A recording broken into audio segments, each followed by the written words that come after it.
ನಾನು ಯಾರು ಅಂತ ಇನ್ನು ಗೊತ್ತಿಲ್ಲ ಅನ್ಸುತ್ತೆ. ಗೊತ್ತಿದ್ದಿದ್ರೆ ಇಷ್ಟೆಲ್ಲ ದೌಲತ್ತಿನ ಆಟ ನನ್ನ ಮುಂದೆ ನಡೀತಾನೆ ಇರ್ತಿದ್ದಿಲ್ಲ.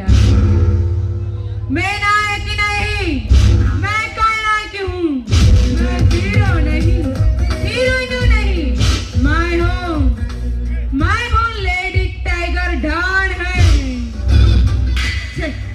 ಬೆಳಗ್ಗೆ ಎದ್ದು ಯಾರ ಮುಖ ನೋಡಿದ್ದೋ ಏನು, ಊರಿಗೆ ಕಾಲಿಡಕ್ಕಿಂತ ಮುಂಚೆ ಮುಖಕ್ಕೆ ಮಂಗಳಾರತಿ ಆಗಿ ಹೋಗ್ಬಿಡ್ತು.